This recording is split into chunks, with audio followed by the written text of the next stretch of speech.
गोपिका जना प्रमद संकुलाः कृष्णा पंकजे क्षणा अमृतधारया कृष्णा संप्लुता इव स्तिमिततां कृष्णा ददुस्त्वत्पुरोगताः।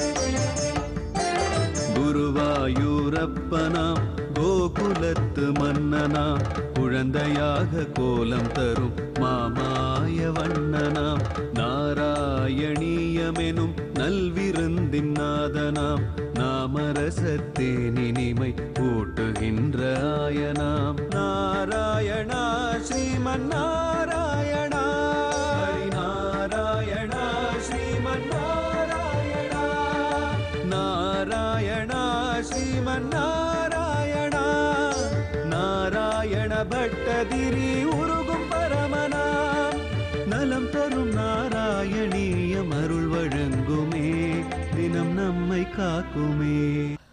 கோதூளி தூசரித கோமள குந்தலாக்ரமோ கோவர்தனோத்தரண கேலி கிருத பிரயாசம் கோபீஜனஸ்ய குச்ச குங்கும முத்ரிதாங்கமோ கோவிந்தமிந்து வதனமோ சரணமோ பஜாமகாம். அக்ரூரன், கண்ணன், பலராமன் 3 பேரும் பிருந்தாவனத்திலேருந்து மதுராபுரிக்கு பிரவேசம் பண்றதுக்காக கிளம்பக்கூடிய ஒரு சூழ்நிலையில் அங்க அத்தனை கோபிகைகளும் உத்தரவு கொடுக்க நான் கண்டிப்பா திரும்பி வரேன்ற ஒரு பாவத்தில் அவர்களை சமாதானப்படுத்திட்டு கண்ணன் கிளம்பக்கூடிய ஒரு வைபவத்தோட 73வது தசகத்தினுடைய 5வது ஸ்லோகத்தை பட்டத்திரி துவங்குகிறார். சவிஷாதபரமு சயாஞ்சமுச்சைகி அதிதூரமு மனிதாபிரிக்ஷ்யமானகாம் மிருது தத்ஹிசி பாதயல்ன பங்கல் சபலோ க்ரூர ரதேன நிர்கதோ பூகோ. கிருஷ்ணா, அக்ரூரோட ஏறிண்டு அந்த தேரானது கிளம்பெடுத்து கோபிகைகள் எல்லாரும் பின்னாடி ஓடி வராளாம். அவ எல்லாரும் இதே ஒரு மனோபாவத்தோட இருப்பா.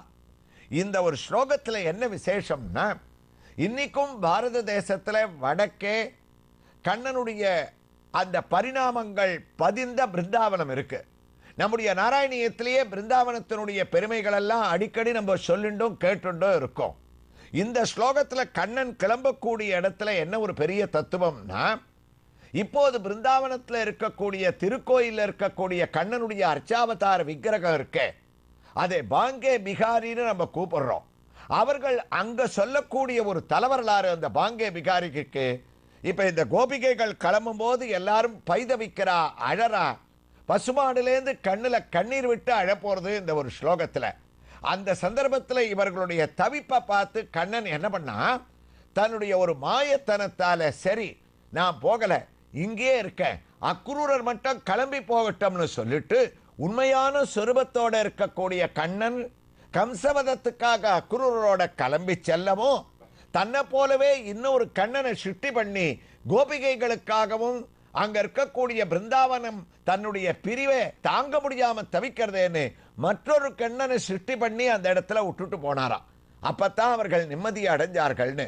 அவ்வாறு கண்ணன் சிருஷ்டித்த கண்ணன் தான் இப்போது பிருந்தாவன திருக்கோயிலில் இருக்கக்கூடிய பாங்கே பிகாரியான ஒரு விக்கிரகம்னு பிருந்தாவனத்தில் ஒரு தலைவரலாறு இந்த கண்ணன் கிளம்பக்கூடிய இடத்துல சொன்னதுண்டு. அதனால தான் அங்கு இருப்பவர்கள் இந்த கண்ணன் கம்சனை வதம் பண்ணல, இவன் பகவத்கீதையை உபதேசம் பண்ணல, இவன் எங்களோடு வளர்ந்த கண்ணன், எங்களுக்கே சொந்தமானவன் ராதா கிருஷ்ணன் அப்படின்னு இன்னைக்கும் அவர்கள் மார்தட்டி கொண்டாடுவதற்கு ஒரு காரணம் அதுவாகத்தான் அமைகிறது. அப்ப இந்த கண்ணன் இங்கேருந்து கிளம்புறான்.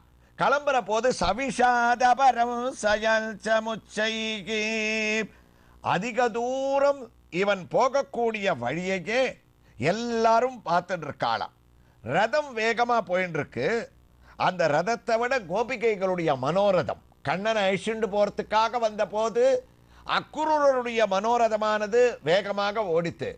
இப்ப கோபிகைகள் கண்ணன் போகக்கூடிய பாதையையே பார்த்துட்டு மிருது தத்திசி பாதையல்ல பங்கானே அந்த மார்க்கத்தையே பார்த்துட்டு இருக்காளாம்.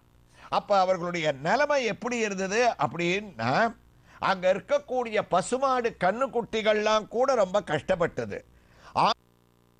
ஆடினர் அழுதனர் அமுத வேழிசை பாடினர் அழுதனர் பரிந்த கோதையர் ஊடின அழுதன உயிரின் நண்பரை கூடினர் அழுதனர் குழங்குழாய் கொடே செய்மறந்தன புனல் சிவந்த ஆச்சியர் கைமறந்தன பசுங்குழவி கல்தரி நெய்மறந்தன நெறி அறிஞர் யாவரும் மெய்மறந்தனர் ஒலிமறந்த வேதமே.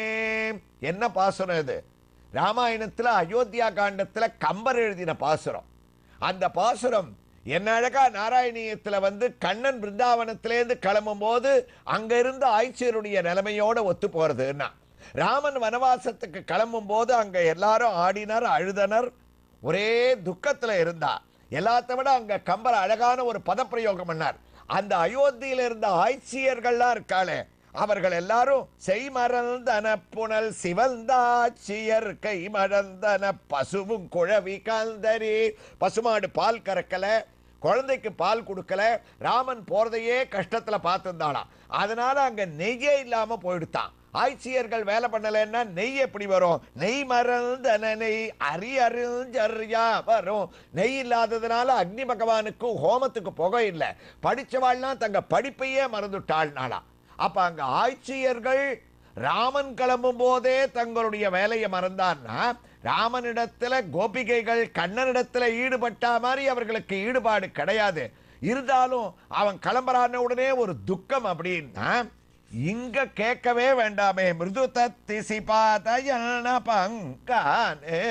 கண்ணனும் திரும்பி திரும்பி கடை கண்ணால அவர்களை பார்த்துட்டே போயிட்டு இருக்கான். அதே ஒரு மனோபாவத்துல அவனும் போயிட்டு இருக்கான்ற ஒரு சிந்தனையோட இவர் இங்க வர்ணிச்சுருக்காரா. வர்ணிக்கட்டும். கோபிகைகளும் கண்ணனுடைய திவ்ய தரிசனத்தை ஊர் எல்லை வரைக்கும் அடையட்டும்.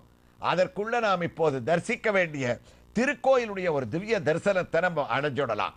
ராமாயணத்துல கம்பர் சொன்னார் அப்படின்னு சொன்ன உடனேயே இந்த திருக்கோயில்ல நாம தரிசிக்க போறதே ஸ்ரீராமச்சந்திரமூர்த்தியையும் ஆஞ்சநேயருமாக இன்னைக்கு பொருத்தமாக நமக்கு அமையிறது. நாம் தரிசிக்க வேண்டிய திருக்கோயில் அனக்காவூரிலே கோயில் கொண்டிருக்கக்கூடிய ஸ்ரீ வீரராகவ பெருமாள். எங்கே உள்ளது இந்த அனக்காவூர்? தமிழ்நாட்டில் உள்ள செய்யாறிலிருந்து 3 கிலோமீட்டர் தொலைவிலேயும் காஞ்சிபுரத்திலிருந்து சுமார் 30 கிலோமீட்டர் தொலைவிலேயும் அமைந்திருக்கக்கூடிய இந்த திருக்கோயிலை நாம் வலம் வந்து கொண்டிருக்கின்றோம். இங்கு இதோ முதலிலே வீர ஆஞ்சநேயர் நமக்கு அழகான தரிசனத்தை அளிக்க துவங்கிவிட்டார்.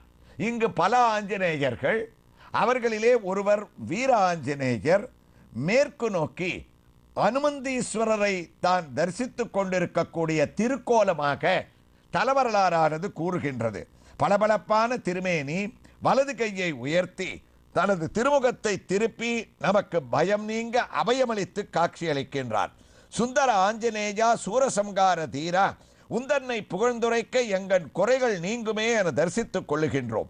திருவடியை முன்னும் பின்னும் வைத்துக் கொண்டு சிறிய திருவடி தரிசனத்தை அளிக்கும் போது அவருடைய வாளானது நீண்டு வளைந்து இதோ தரிசிப்பது போல தலைக்கு மேல் இருக்க, இடது கரத்தை கம்பீரமாக இடுப்பில் தாங்க, சௌகந்திகா புஷ்பமே கதை போல் கம்பீரமாக காட்சியளிக்கக்கூடிய திருக்கோலத்திலே ஒரு திருவடியை முன்னும் மற்றொரு திருவடியை பின்னும் வைத்துக் கொண்டு காட்சியளிக்கக்கூடிய வீர ஆஞ்சநேயனை தரிசித்தனாம். அடுத்ததாக இங்கு எழுந்தருளி இருக்கக்கூடிய ஸ்ரீ ராமபக்த ஹனுமானை அந்த திருக்கோலத்திலே தரிசிக்க துவங்கிவிட்டோம்.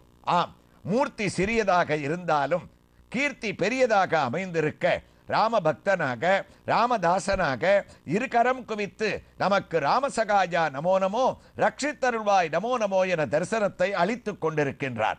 பெரிய கிரீடம் தரித்து அகன்ற நேத்திரங்களுடன் ராமனின் பதக்கத்தையும் தான் அணிந்து கொண்டு சேவையளிக்கக்கூடிய இவருடைய தரிசனமானது பலவிதமான பாவங்களை நமக்கு களைவதாக அமைகின்றது. சிகப்பு பட்டுடுத்தி அழகான திருவடிகளின் தரிசனம் நமக்கு திருவருளை அளிக்க, இதே ஹனுமனுக்கு அருகிலேயே அழகான ஒரே கல்லால் ஆன ஸ்ரீ ராமர், சீதை, லக்ஷ்மணர் அவர்களுடைய பட்டாபிஷேக திருக்கோலத்தை தரிசிக்கக்கூடிய பலனை அடைகின்றோம். ஆம், ஆச்சரியமான திருமேனி.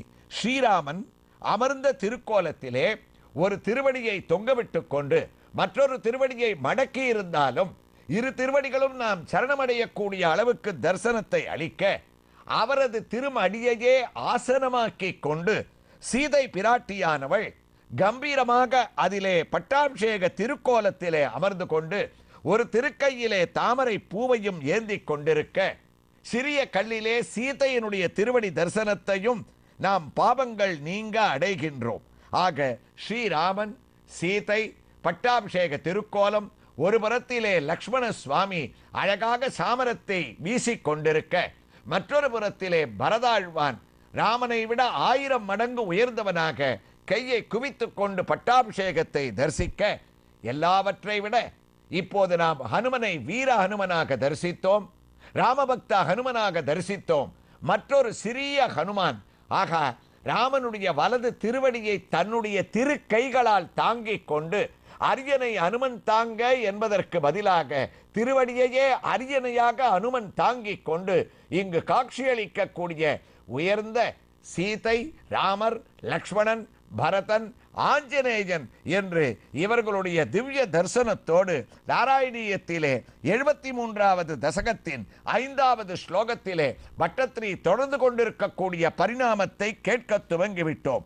மிருது தத்திசி பாதயல்ன பங்கல் சபலோ க்ரூர ரதேன நிர்கதோ பூகோ. சுவாமி தேசிகன் ஒரு கேள்வி எழுப்பினார். இப்படி கோபிகைகளை இவன் ஏமாத்திட்டு போலாமா? திரும்பி வரேன்னு சொல்லிட்டு போலாமா? இது கண்ணனுக்கு பாவம் இல்லையா? இவாள்லாம் இதை நம்பின்றிருக்காளேன்னா காரணம் என்னன்னா, ஸ்வகுணானுபவேன சுப்ருவம் பவபோகோசித புண்ணிய சம்சயம் விரகவ்யதா துதிவ்ரஜா விரஜினம் போதி மகோ சயத் பிரபுகோ. கண்ணன் உலகத்துக்காக பிறந்தவன், அவன் பக்ஷபாதமா ஆயிடும். இந்த பிருந்தாவனத்திலே இருந்துட்டான்னா பல காரியங்கள் இருக்கு. 2வது, கோபிகைகள் பண்ண புண்ணியம். கண்ணன் அவர்களுக்கு ராசக்கிரீடையெல்லாம் பண்ணி லீலைகளை காமிச்சு ஆனந்தத்தை கொடுத்தான். ஒரு மனுஷனுக்கு மோட்சம் கிடைக்கணும்னா அவன் பண்ண புண்ணியம் பாவம் இரண்டத்தையும் பூலோகத்திலேயே கழிக்கணும். அப்பதான் அந்த கர்ம வினைகளானது அகலும். இவர்கள் பண்ண புண்ணியம் கண்ணனுடைய சம்ஸ்லேஷத்தால தீர்ந்து போயிடுத்து. இவர்கள் பண்ண பாவமும் தீர்ந்தாத்தானே இவர்களை மோட்சத்துக்கு கூப்பிட்டுக்கலாம். அதனால கிருஷ்ணன் இவர்களை விட்டு பிரிந்து அந்த பிரிவினால தவிக்க வைத்து அவர்களுடைய பாவத்தை போக்கி புண்ணிய பாவங்கள் கர்ம வினையினால தீர்றதுனால காண கிடைக்காத மோட்சத்தை கோபிகைகளுக்கு அளிப்பது தான் இவன் அக்ரூரோடு கிளம்பக்கூடிய பாவம். கண்ணனை யாரும் தப்பா நினைக்க வேண்டாம்னு தேசிகன் யாதவாபதேயத்தில் சொல்றார். அதே பரிணாமத்தில் 73வது தசகத்தினுடைய 5வது ஸ்லோகத்தையும் பட்டத்ரி அக்ரூரனுடைய ரத யாத்திரையோடு தொடர்ந்து இருக்கார். எவ்வாறு தொடர்கிறார் என்ற ஒரு வைபவங்களை எல்லாம் இப்போது நாம் செய்யாறிலே அனக்காவூரிலே தரிசித்துக் கொண்டிருக்கக்கூடிய ஸ்ரீ வீரராகவ பெருமாள் திருக்கோயிலில் ஸ்ரீதேவி பூதேவி சமேத உற்சவமூர்த்தியாக தரிசித்து பலன் பெறலாம். ஸ்ரீ கிருஷ்ணாய துப்யம் நமக. நாராயணா ஸ்ரீமன் நாராயண